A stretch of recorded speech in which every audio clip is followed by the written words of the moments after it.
Roubando Vidas, lançado em 2004, é aquele tipo de suspense policial que tem muito a cara dos anos 2000. Investigação sombria, serial killer enigmático, cidades frias, fotografia azulada, trilha inquietante e uma protagonista tentando entrar na mente de alguém que parece sempre estar um passo à frente. O filme é dirigido por D.J. Caruso e estrelado por Angelina Jolie, Ethan Hawke, Kiefer Sutherland, Olivier Martinez, Cheikh Cario e Jenna Rowlands. Ele é livremente inspirado no romance Taking Lives, de Michael Pye, publicado em 1999. A história acompanha Ileana Scott, uma agente do FBI especializada em perfis criminais, chamada para ajudar a polícia de Montreal em um caso brutal, um assassino que não apenas mata suas vítimas, mas assume suas identidades. Ele rouba documentos, aparência social, hábitos, rotas, nomes, como se cada assassinato fosse uma troca de pele. E isso é o mais interessante do conceito. O assassino de Roubando Vidas, ele não mata apenas por prazer ou impulso. Ele mata para existir. Ele é alguém que não tem uma identidade fixa, ou talvez nunca tenha suportado a própria identidade. Então, ele atravessa a vida como um parasita humano, abandonando um corpo social e entrando em outro. A trilha sonora também ajuda bastante nisso. A música original é de Philip Glass, um compositor conhecido por repetições hipnóticas, temas circulares e uma sensação de obsessão quase matemática. E isso combina muito com o filme, porque Roubando Vidas é justamente sobre repetição. Um homem que mata, assume uma vida, desaparece, recomeça, mata de novo, assume outra vida e assim vai. Na época do lançamento, o filme teve uma recepção crítica bem dividida para a negativa, mas conseguiu chamar a atenção pelo elenco, pelo clima e por algumas cenas marcantes. Ele foi lançado nos Estados Unidos em 19 de março de 2004 e arrecadou cerca de 65 milhões de dólares mundialmente. E talvez esse seja um daqueles casos em que o filme não é exatamente lembrado como uma obra-prima do suspense, mas como um thriller estiloso, com uma premissa muito forte e uma Angelina Jolie no auge daquela fase de presença magnética em tela, uma virada final e que muita gente lembra até hoje. Então, se você é aquela pessoa que gosta de thriller, suspense investigativo, filmes onde existe uma perseguição contra a identidade de um serial killer, esse filme é pra você. Eu confesso que eu, Bruno, hoje, reassistindo esse filme, eu acabei pegando alguns furos, que talvez a gente comenta mais pro final do vídeo, no qual eles puxam pra baixo, com força, o filme, sabe? Então, quando eu assisti pela primeira vez, era um filme 9, uma nota 10, essa era a minha visão. Hoje, esse filme, eu posso estar sendo aqui muito presunçoso, mas eu acho que eu consigo avaliar ele com um 6,5, de 0 a 10, um 6,5. Acho que é uma nota justa para esse filme, porque apesar dele ter uma história bastante criativa, muito inventiva, a gente precisa entender que tem alguns furos aqui que eles puxam para baixo justamente porque eles são feitos como eles foram simplesmente não desenvolvidos, o que é um erro, né? Quando você escreve uma história, você tem que tudo que você bota tem que ter um certo desenvolvimento, ou você pode entender como uma trapaça para simplesmente para dar um susto barato, ou te jogar uma pista falsa não honesta com o espectador.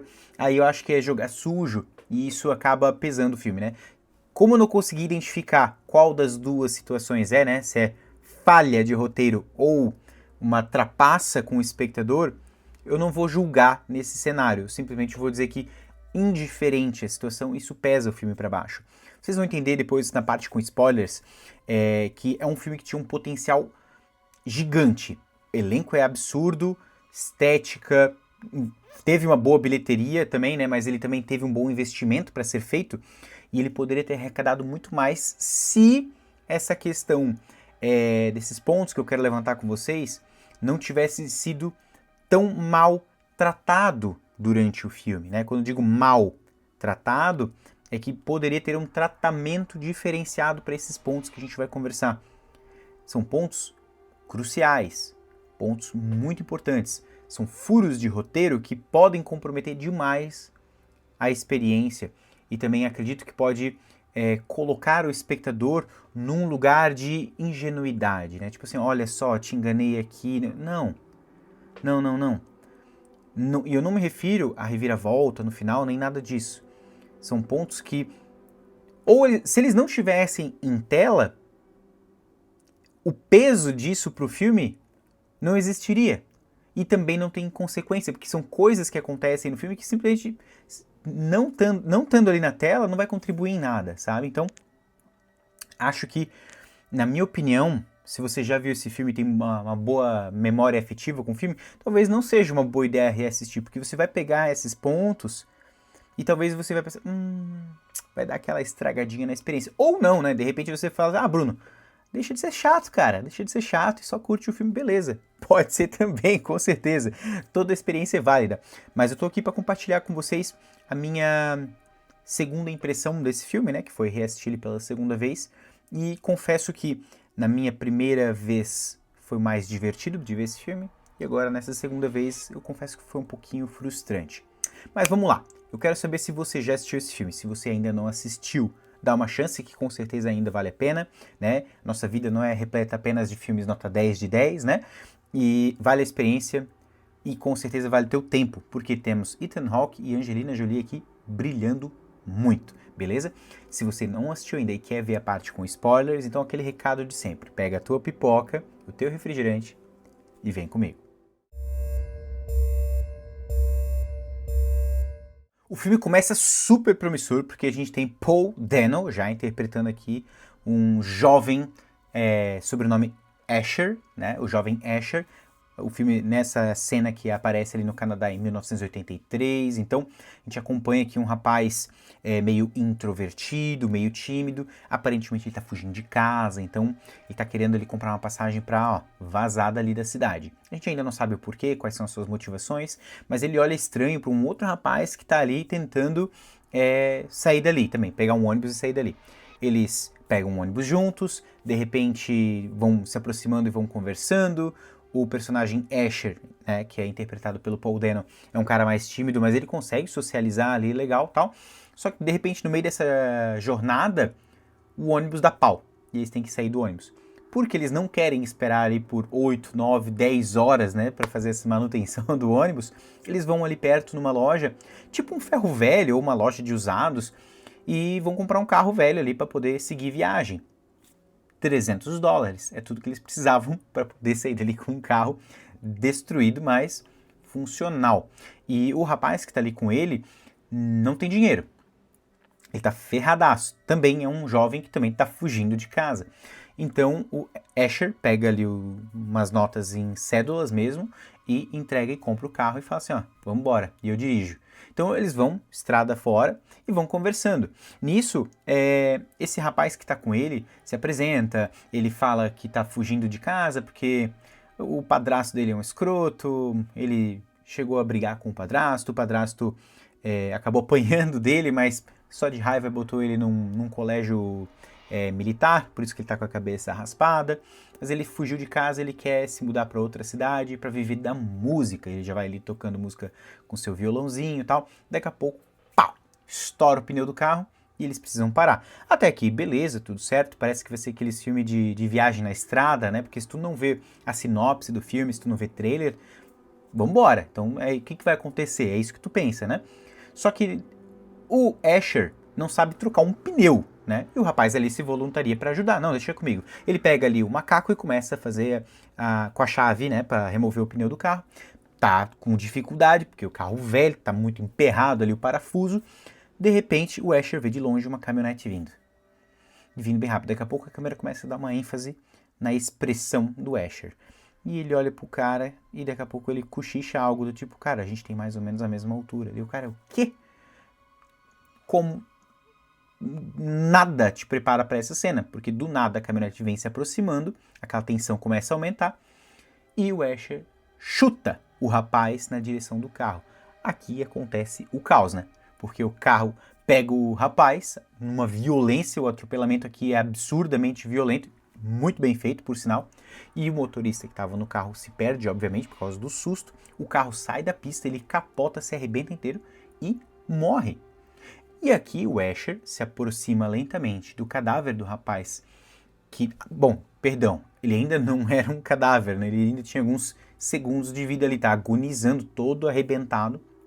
O Asher se aproxima com muita frieza, né, do rapaz, pega os documentos dele, a carteira dele, pega o violão e ele sai caminhando no meio de um campo assim, cantarolando ali um blues.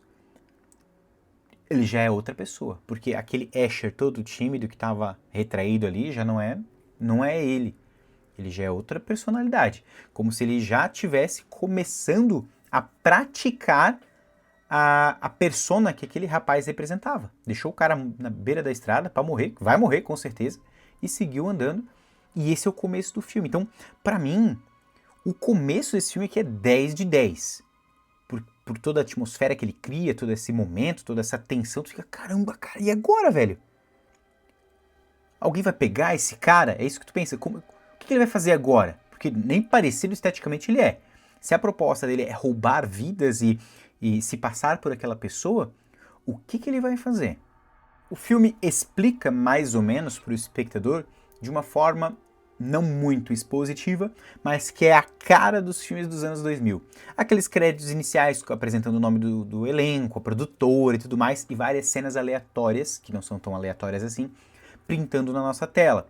Por exemplo, mostra alguém esfolando as impressões digitais, alguém cortando o cabelo, pintando o cabelo, botando lente de contato, sabe? Tu percebe, entendi. Então, o Asher, que por enquanto a gente acha que o nome dele é Asher, talvez não seja, e aí, vamos lá, né? E ele faz esse procedimento, ele vai basicamente mudando toda a sua fisionomia, seu jeito de andar, tudo. Só que o filme não explora muito o que mais que ele faz. Se ele pega grana dessa galera e faz um procedimento estético, tipo uma plástica ou algo desse tipo. Só que aí que tá. Você deve estar se perguntando, pô, Bruno, mas se de repente alguém faz isso comigo, eu, Bruno, vocês todos aqui me conhecem, certo? Minha família também me conhece. Por que ele não pegaria eu? Aí que tá o detalhe. Ele pega pessoas que são reclusas, pessoas que se desaparecem hoje, ninguém vai sentir falta. Tá entendendo? Então essa é a estratégia dele. Por isso que não é qualquer um que ele sai matando. Ele procura, ele estuda, ele vai avaliando as vítimas dele, porque não são apenas vítimas. É uma espécie de novo avatar. Ele precisa, em algum momento, quando ele, talvez porque já não gosta mais desse estilo de vida, ou talvez por alguma coisa ainda mais íntima, que a gente vai explorar depois no decorrer do vídeo, ele não consiga ficar por muito tempo com essa identidade e ele vai assumindo. Às vezes por questões de segurança, porque daqui a pouco esse rosto está muito batido, ele tem que trocar, enfim. Ele vai fazendo esse rito de ano em ano, ou todos os anos, ou de 2 em 2 anos. Ele vai usando uma escala ali que ele mesmo, porque ele tem que ter um tempo também de aprender, né, o estilo de vida daquela outra pessoa. Quando ele não tem essas informações, ele, pelo menos, ele escolhe alguém que não tem ninguém que vai lembrar. Então ele, por exemplo, se ele pegar esse menino, que ele pegou esse menino agora, ele não conhecia o cara, ele não tinha estudado a vida dele, pelo menos, o filme não nos mostra ele estudando a vida daquele rapaz que ele acabou de matar. Então, talvez ele pegue, bom, ele acabou de saber que o cara foi para um colégio militar, não se dá bem com o pai, não se dá bem com a mãe, era filho único, ele estava fugindo, então a família em algum momento vai entender, bom, ele fugiu, e se a gente não encontrou ele, é porque ele não quer ser encontrado. E é lógico que ele acaba sempre desfigurando as suas vítimas a ponto de ficar muito difícil de identificar quem são. Então essas pessoas ficam como indigentes por muito tempo. Até agora, quando acontece um incidente, né, no Canadá, onde a polícia local precisa acionar a agente especial que é interpretada pela Angelina Jolie.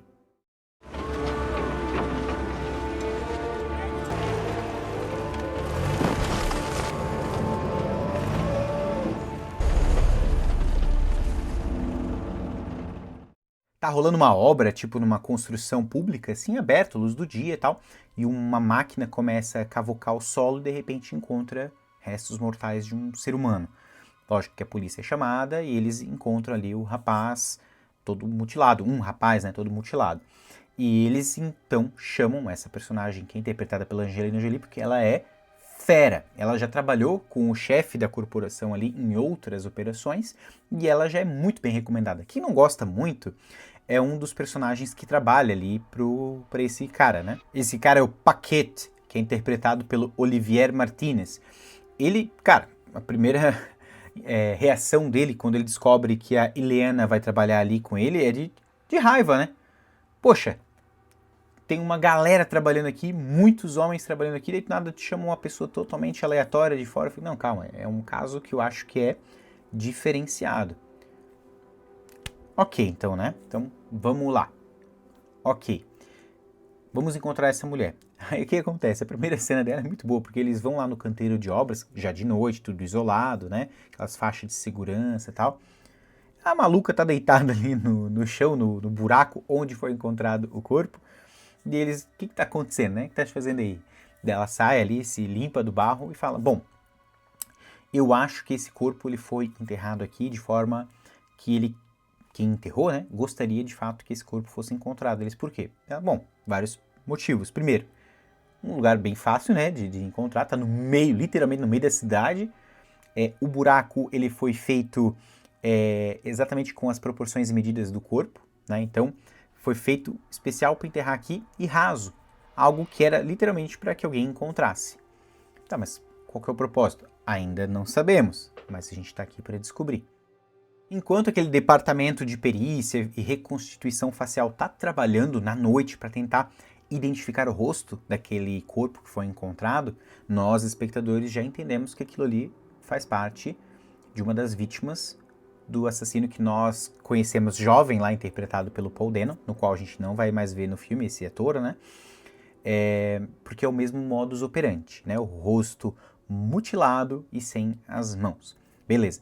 Então, nesse meio tempo, a personagem Ileana, né, interpretada ali pela Angelina Jolie, ela tá no apartamento dela, tá jantando de uma forma bizarra, tá ali jantando e vendo aquele monte de foto horrorosa de cenas de crime, com muita naturalidade.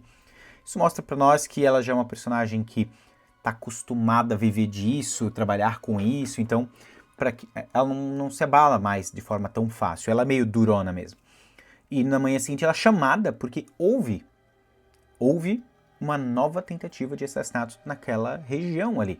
Só que tem uma testemunha que viu o que estava acontecendo. Então, houve o assassinato, mas uma testemunha viu e tentou impedir o assassinato. Só que o assassino fugiu. Essa pessoa é interpretada então pelo Ethan Hawke. Ele está ali naquela sala de interrogatório da delegacia, e a galera do lado de cá do espelho vendo ele falar com um dos policiais, e ele demonstra estar bastante assustado, abalado, porque ele estava ali pintando perto do parque e ele viu alguém gritando e tal, ele foi ajudar, mas não teve tempo. Ele falou que a pessoa estava por cima com aquele instrumento que é garrote, se eu não me engano. E ele viu essa figura em cima da vítima com um garrote puxando assim, enforcando, e quando ele gritou, a pessoa saiu correndo, ele quase não conseguiu ver direito a pessoa. Ele conseguiu ver mais ou menos as expressões do rosto, tá, mas ele não conseguia determinar quem era, né? E a personagem Ileane, né, da Angelina Jolie, ela pede para interrogar ele. E ela chega lá, conversa com ele, ele diz que se tivesse uns papéis ele poderia fazer um retrato falado, ele ia desenhando, e nisso ela vai provocando ele, vai testando, daqui a pouco ela derruba sem querer umas fotos do crime, o próprio garrote que foi usado para matar aquela pessoa, e ele se apavora, ele fica em choque, assim. Daí, quando ela sai dali, ela fala pro time de policiais o seguinte: o nosso assassino, ele é canhoto. Ele pegou o cigarro com a mão direita, ele desenhou com a mão direita e ele reagiu de forma muito inesperada quando ele viu o garrote. Um psicopata, primeiro, ele teria que ser canhoto, né? Mas um psicopata, ele teria uma reação diferente, né? Ali ele ficou em choque mesmo e tal. Aí a galera da polícia ele fala, bom, tu lida com psicopatas direto, então tu já entende mais ou menos a psique deles ali e tal. Ela, um pouco, não sei o que e tal. Só que aí que tem um detalhe, na minha opinião hoje em dia, né? Lembrando, gente, é um filme dos anos 2000 e tudo mais, a gente pode passar o pano tranquilamente, mas eu fico pensando assim, é aquela questão de suspensão de descrença, né? Porque assim, ó, é uma pessoa que é um especialista na área do FBI, certo? É um especialista. O especialista, ele deveria ter um pouco mais de cautela e entender o seguinte, pelo menos é o que eu leigo do assunto, penso, né? Eu sou leigo no assunto, tá, gente? Se for um psicopata realmente diante dela, será mesmo que o psicopata não teria capacidade de fingir uma reação de surpresa? Ele não poderia simplesmente trocar as mãos ou ser ambidestro justamente para dificultar a vida dos investigadores? Enfim, posso estar exagerando aqui na minha reflexão? Posso, mas eu acho que é um cuidado que a pessoa tem que ter quando vai conversar com alguém que ela é suspeito, né? Mas enfim, nada conecta ele ao crime, foi inclusive ele que chamou a polícia e tudo mais. Mas eu estou fazendo essa ressalva porque eu acho que seria prudente, né, a nossa personagem protagonista ser um pouco mais cautelosa. E não é que o Costa realmente desenhava bem, porque o rosto dele é usado como retrato falado, ele desenha muito bem, inclusive um homem com barba, cabelo comprido e tal, e isso repercute tanto que gera uma denúncia, e a denúncia leva a polícia e a nossa gente aqui do FBI a um apartamento. Eles chegam lá nesse apartamento, uma sujeira, uma imundícia, mas eles encontram várias pistas lá, por exemplo, uma espécie de bonequinhos feitos com papel, e no forro solto acima da cama do quarto, eles encontram não só uma caixa de pizza com um anel, né, um anel de um dedo assim, como também um corpo. Eles encontram um corpo morto, em decomposição já. Imagina, na hora que ela tá ali, já dá aquele jump scare, né? Ela ali mexendo no forro, daqui a pouco aquele corpo cai, despenca na frente dela. Meu Deus do céu. Que é isso? Mas, pô, beleza. Então, de fato, o retrato falado representa literalmente a pessoa na qual eles estavam procurando. E é lógico, o dono ali dos quartos de aluguel ali do hotel fala, o cara ainda tá me devendo $90, hein? Eu vou ajudar vocês, mas eu quero que vocês me devolvam esse dinheiro. Ele fica nesse papo, mas agora eles têm uma pista muito forte de quem pode ser o assassino, né? O retrato falado é importantíssimo. Só que tem um detalhe, essa pessoa, lógico, eles vão reconstituindo as vítimas, né? Na qual eles acharam os corpos ali, e eles vão fazendo alguns links. E a Ileana é quem faz todo o estudo que faz essa linha de raciocínio e pensar, bom, essas pessoas que estão morrendo se conectam com essa, de uma forma que elas vão sumindo de períodos em períodos e elas têm muitas coisas em comum. A altura, a etnia e o fato de serem pessoas que ninguém vai dar falta. Ela que faz todo esse planejamento, né, esse estudo que tira essas conclusões que são bastante coerentes e que no final do filme a gente vai entender que sim, faz sentido, né? Mas ela que faz esse estudo e levanta essa hipótese. Um dos eixos fracos desse filme é o romance entre a Helena e o Costa. Por quê? O Costa é o personagem do Ethan Hawke, né? Porque o filme já tinha nos mostrado ela lá jantando sozinha no quarto do hotel, olhando aquele monte de foto de crimes lá. Que é uma pessoa muito solitária por conta do trabalho e tudo mais. Ele encontra ela ali, ela tá fazendo o quê? Numa cafeteria pública?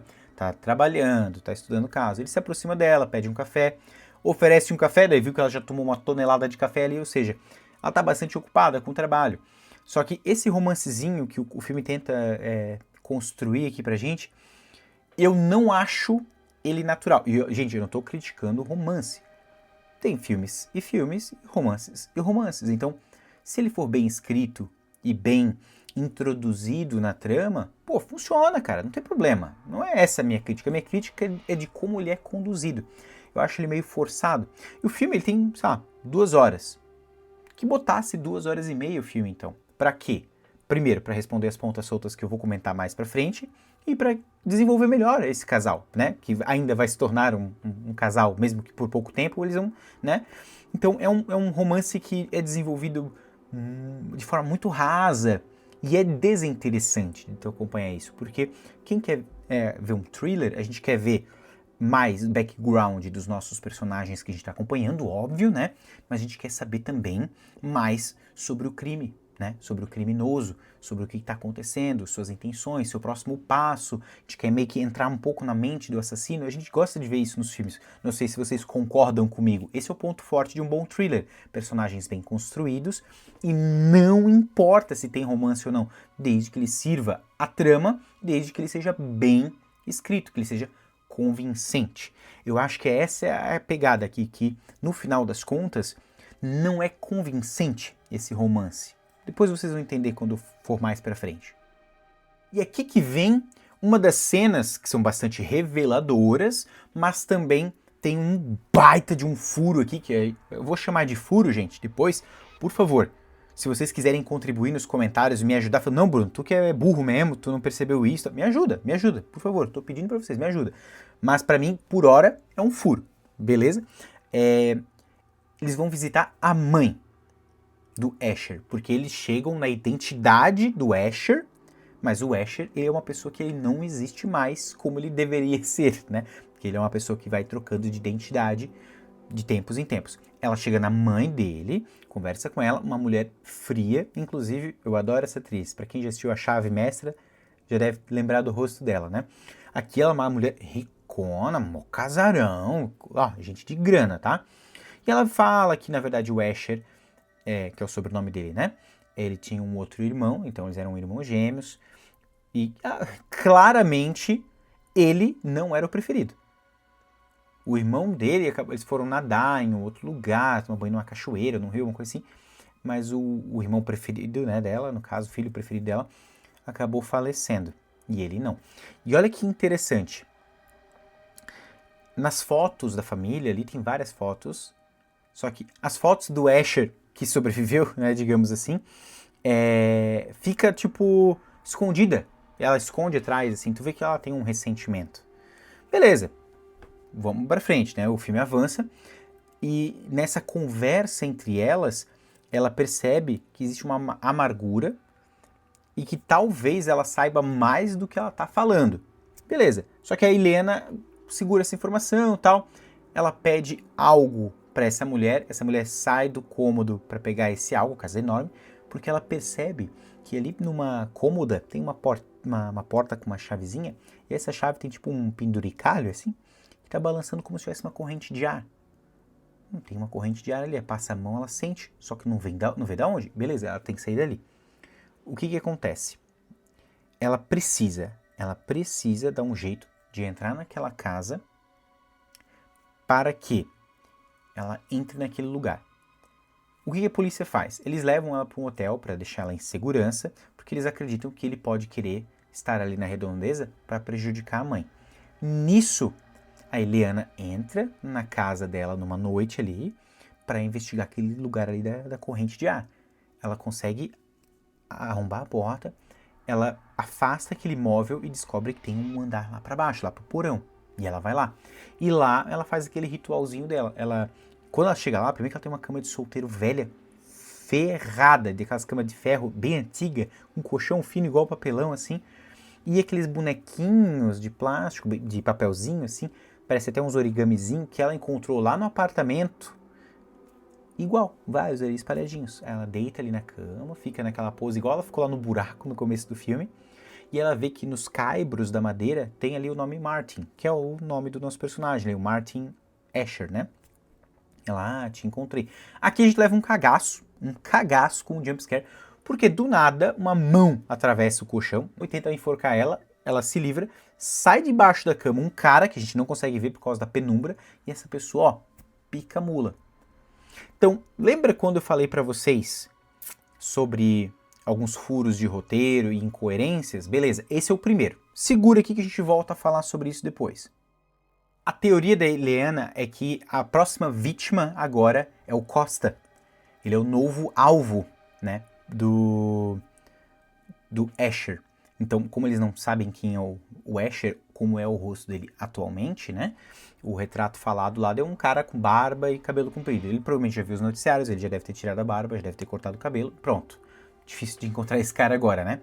Então, eles percebem que ele pode ser, sim, a nova vítima do do Martin Escher. O que eles fazem? Eles levam o Costa pra uma boate, botam escuta nele e falam assim, ó, cara, tem uma força policial enorme, tá? Todo mundo disfarçado e tal. E fala assim, olha, se ele te procurar, tu só deixa ele te levar onde ele quer levar e a gente vai atrás e a gente pega o cara no pulo. E tem toda uma tensão dele, uma boate, tu olha pra vários homens, várias pessoas e o Costa ali assim, ó, que não passa o Wi-Fi, né? Assustado e tal. E daqui a pouco ele olha pra mesinha dele, quando ele se distrai, um bilhete. Tipo, me encontre no banheiro. Pra quê? Nisso, a gente já tinha visto do lado de fora da boate o ator Kiefer Sutherland, que a gente ainda não sabe o nome desse personagem, mas ele tava meio que na espreita, então a gente... E aí já começa, aí já fica aquela tensão. Ele vai até o banheiro, cria uma tensão enorme, né? Ele vai abrindo as portas devagarzinho, pensando, meu, esse cara vai me atacar. Só que quem encosta nele e dá um susto involuntário é o Paquette, que é aquele policial. Ele fala assim, não, vambora, o cara já deve ter percebido que tu tá aqui com policiais, ele não vai aparecer. E realmente eles voltam para o apartamento. E quando eles voltam para o apartamento, todo mundo montando ali sua escolta, tudo mais, né, para ficar na guarda do Costa, já que ele é uma isca, né? E Leana fala, não, eu tô indo. Daí ele fala, não, mas tu pode ficar. Aí fica aquele negócio, né, de papinho, furar e tal. E isso que como eu falei pra vocês, é que é um pouquinho... É meio bobo, porque ela parece que ela tá caindo no papinho dele ali. Pô, mas acabou de conhecer o cara, tipo, meu Deus, o que tá acontecendo? A gente não tá falando do Brad Pitt, eu tô brincando. Mas, tipo, ela cai muito fácil na conversinha dele. E isso, sabe por que isso incomoda? Por quê? Porque meio que vai contra a construção da personagem que eles já estavam montando. Uma personagem fodona, super inteligente, fria. E aqui ela toda, pô, parece uma menina de 16 anos que tá caindo no papinho dele, assim, sabe? Desculpa, né, se eu tô parecendo pedante com isso, mas é a impressão que me deu, né? Me soou isso. Se vocês discordam, tá tudo bem, não tô aqui pra ofender ninguém nem nada disso, mas é que, tipo, me pareceu isso. Ela tá agindo tão bobinha, assim, tão ingênua, como assim? Vai contra, né? Mas enfim, ela fala, né, isso, que ela tava se envolvendo emocionalmente com o Costa, e o chefe dela fala, cara, peraí. Não. A gente já trabalhou milhares de vezes juntos. Quantos homens deram em cima de ti? Quantos? Centenas. E tu sempre foi firme. Top. Nunca deu moral. Por que agora tá sendo diferente? Eu pergunto a mesma coisa. Por quê? Porque é o Ethan Hawke, a fase gatinho dele já foi. Não é nesse filme. Foi em outros. Nesse, definitivamente não é. E é aquele negócio, né, gente? Tipo, ela acabou de conhecer a pessoa, né? Que envolvimento esquisito. Mas ela fala, eu quero pular fora do projeto, do trabalho. Acho que eu já ajudei vocês, né, com bastante informação, com bastante norte, digamos assim, né? E vocês já entenderam mais ou menos o modus operandi, é só pegar o cara e tá com vocês. Vocês não precisam de mim para prender o cara agora. Ele fala, não, a gente precisa de você. Aí aqui a gente tem uma nova armadilha que é feita para pegar esse Martin Escher. Ele, como o Costa, ele é pintor, ele tem uma galeria de arte e tal, ele vai fazer um evento, aí a galera vai tudo ali, tudo de smoking e tudo mais, disfarçados, e vamos ver se o cara aparece ali. E aparece o Kiefer Sutherland, fica lá numa espreita, faz um, vem cá que eu quero falar contigo. O que acontece? Ele olha pro lado e entrega, que tá cheio de policial, o cara corre no meio de uma multidão, foge desesperado e a polícia vai atrás, perseguição frenética. Tiroteio, loucura, fogos de artifício, porque tava rolando uma festa, bagunça, e perdemos de vista o Kiefer Sutherland. Então, meu Deus, perdemos de novo o nosso possível assassino. Só que não fica por isso. Virou o dia, o Costa fala assim, ó, vou embora, vou picar a mula, não vou ficar por aqui. Começa a fazer as malas. Quem aparece no apartamento quando ele tá sozinho? Kiefer Sutherland. Eu vou chamar o nome do ator porque ele não tem nome até esse momento. E ele dá uma intimada, ele pega no pescoço do Costa e fala assim, tu tem uma coisa que eu quero. E fica uma coisa meio estranha, assim, ele se aproximou demais ali no cara. Yeah, boy. Cara, e o negócio escalona de um jeito tenebroso, porque ele dá uma joelhada no berimbau do Jack Bauer aqui, né? tenta pegar uma arma, não consegue usar, grita por socorro, e aí sim, um dos policiais que estava lá embaixo fazendo escolta, escuta, e ele sobe. Quando ele chega lá, tarde demais. A Angelina Jolie, que estava chegando ali perto, né? A Ileana estava chegando de carro, ela escuta os tiros, ela sobe, tarde demais. Ela chega ali, o policial tá morto, e o Jack Bauer, né? O Kiefer Sutherland, e o Costa não estão mais no apartamento. Ela fica desesperada, ela entra no carro e aqui, ó, perseguição. E ela vai atrás. As cenas de perseguição de carro que são muito bem dirigidas, muito bem filmadas, perseguição bem coerente. Hoje em dia a gente vê tantos filmes de ação com umas perseguição em CGI, né, que é tosco. E ali não, é carro de verdade, correndo de verdade, né, e tal. Fechava as ruas para fazer as gravações, época boa, né, quando a gente fazia mais efeitos práticos, né. E a perseguição é tensa e tal, e a gente vê o Kiefer Sutherland com uma arma apontando na cabeça do Costa. E tu não, cara, o que tá acontecendo, cara? Bom, a gente pensa, se ele quer trocar de corpo, roubar aquela identidade, ele não vai dar um tiro na cara do cara, né? Então, vai avançando, vai avançando, vai avançando. Ninguém entende muito bem esse conceito do que ele quer, por que ele precisa desse corpo até então, né? Até uma hora que ele perde o controle, bate num negócio e o carro explode. Lógico que dá tempo de, antes de explodir, da Ileana retirar o Costa de dentro do carro, todo machucado, todo arrebentado, e quando o carro explode, o Kiefer Sutherland estava lá dentro, vai pro beleléu, não sobrevive. Então pronto, acabou. Nosso assassino morreu. A polícia deu meio que tá por resolvido o caso, então, não sei o que. E aqui a gente tem a hora em que o Costa e a Ileana vão lá na fritação de bife, numa cena bastante... Tainha, vinho e muito sexo. E na manhã seguinte, ela acorda já com um sorriso de orelha a orelha, né? Felizona. Ela vai até o banheiro para lavar o rosto, tal, ela percebe que tá com sangue. Meu, ela se assusta, ela vai lá olhar, ele todo ensanguentado na cama, a gente pensa, putz, o verdadeiro assassino não morreu e foi ali matar ele. Quando ela chega, não era. Era só um sustinho, porque os pontos que ele tem no braço do acidente abriram ali durante a noite e tal, e sangrou. Ufa, menos mal. Daí eles vão pro hospital. E quando eles vão no hospital, ela tá lá ganhando ponto, ela sai dali, né, porque ela foi chamada pela polícia e fala, olha, a mãe do Asher tá aqui, veio reconhecer o corpo carbonizado do filho dela. E eles precisam identificar, né, se é realmente... Quando ela chega, ela fala assim, não, esse não é meu filho. Ela olha pro corpo carbonizado ali, ela olha nos olhos e fala assim, não é meu filho. Daí a galera, ué, como assim? E ela sai fora. E nisso, a Ileana vem tentar falar com ela só ignora e entra no elevador. Quando ela entra no elevador, meus amigos, aí que vem a grande reviravolta do filme. Dentro do elevador tava quem? O Costa. E o que ele fala?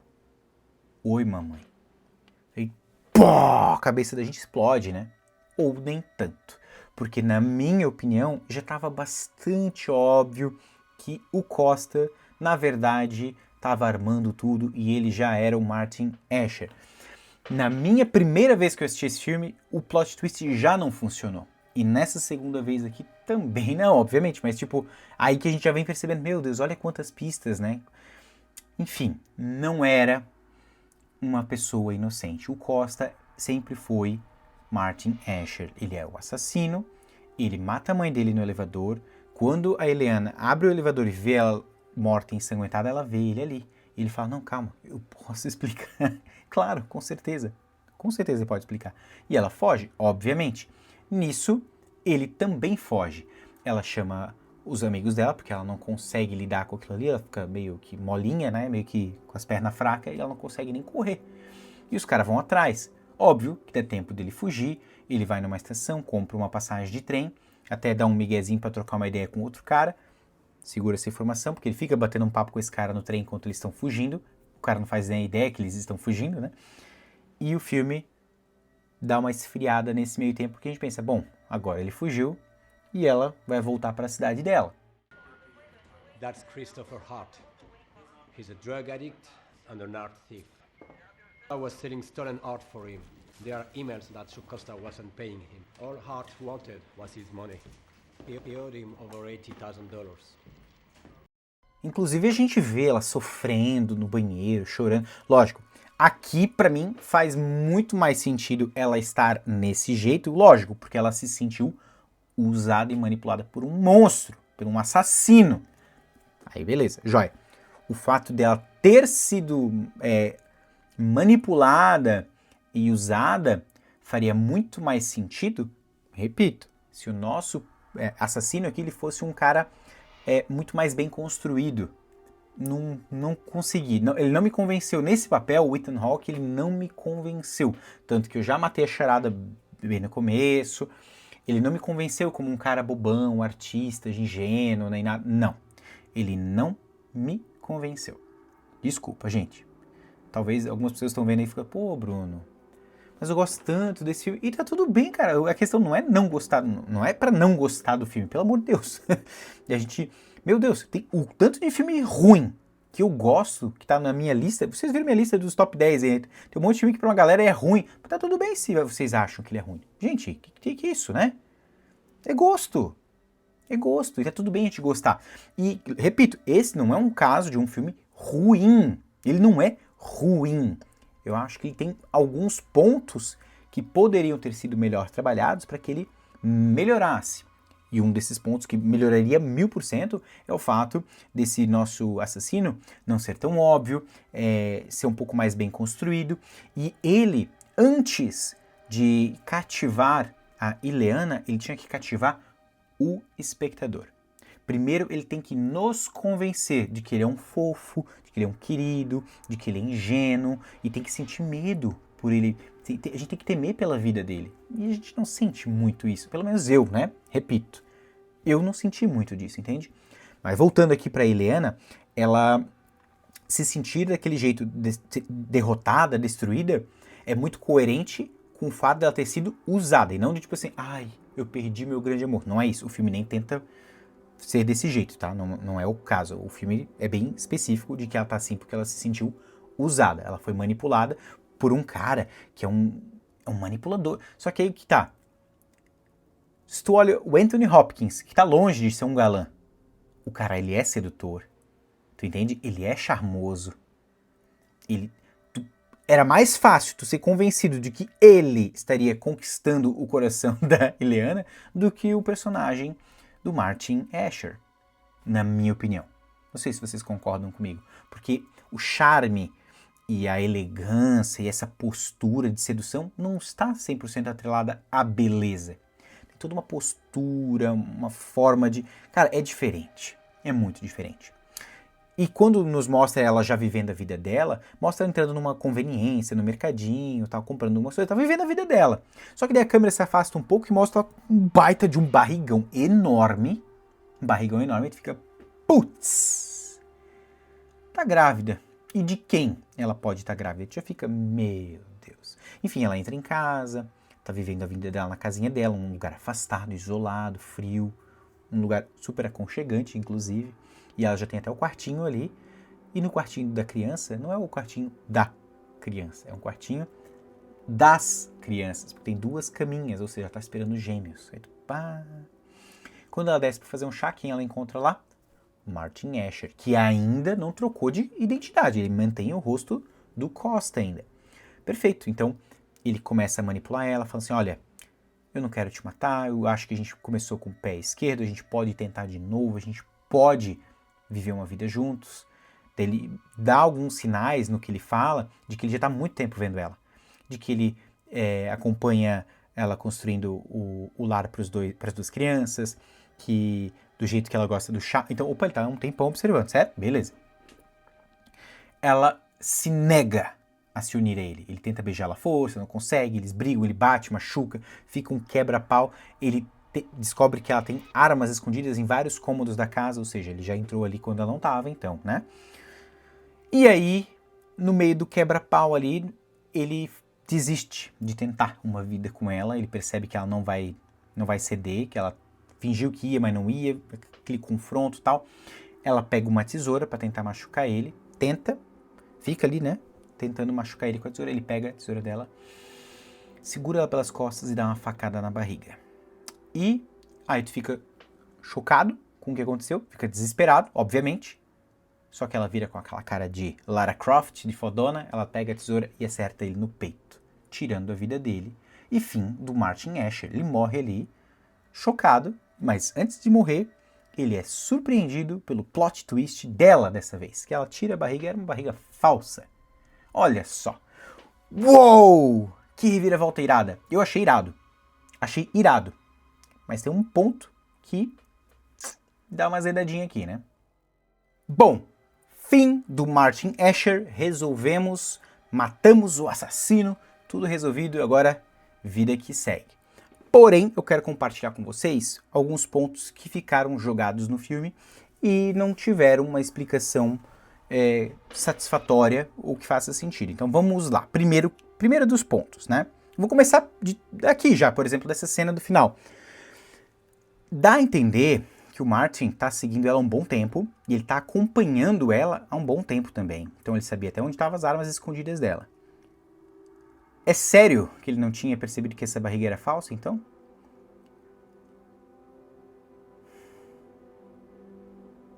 Já começa por aí. Se o filme nos fala que ele chegou ali faz uma semana,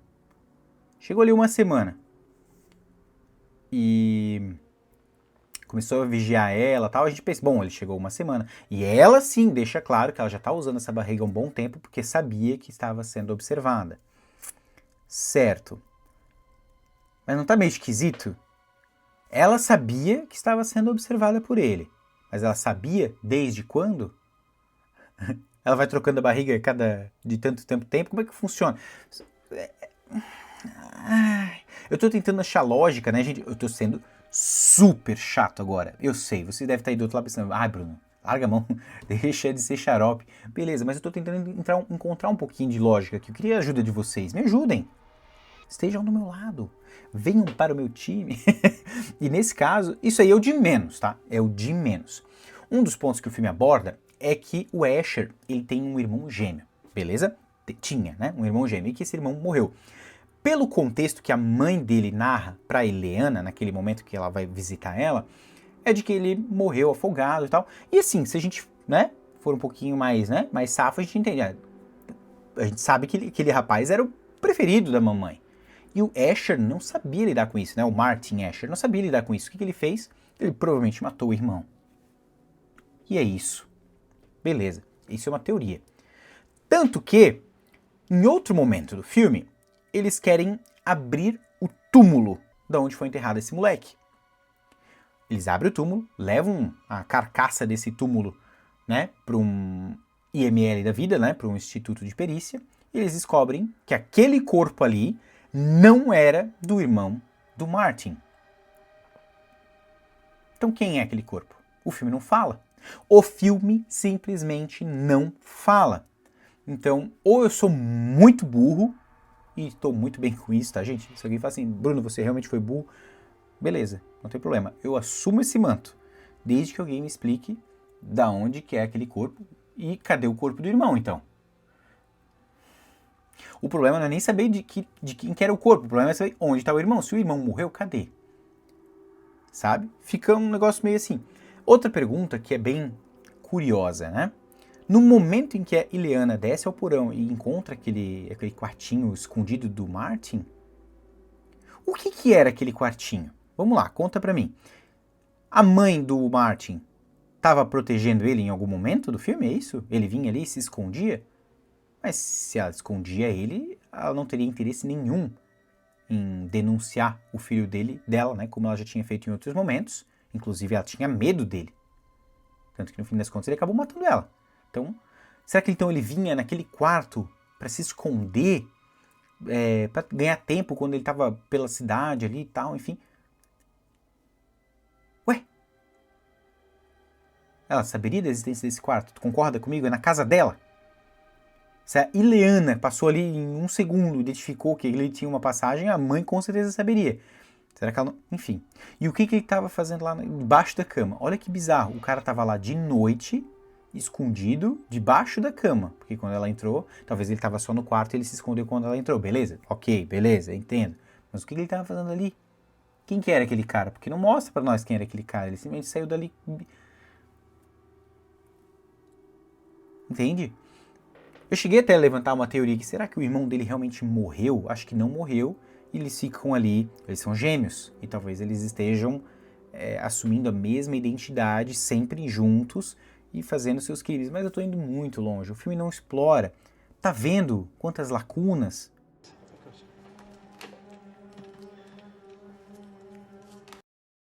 Então é isso, meus amigos, eu espero que vocês tenham gostado desse vídeo. Esse vídeo, com certeza, vai mais gerar dúvidas do que trazer respostas, mas eu quero que vocês usem o espaço dos comentários, por favor, com respeito e educação com os colegas e comigo também, para a gente ajudar a montar essas peças que ficaram para trás, né? E tirando essa parte dos furos ou dessas informações que ficaram vagas no filme, eu quero saber de vocês, esse final, ele era previsível ou vocês foram realmente pegos pela reviravolta? Quero saber aqui nos comentários. Eu vou ficando por aqui, um beijo e até o próximo vídeo.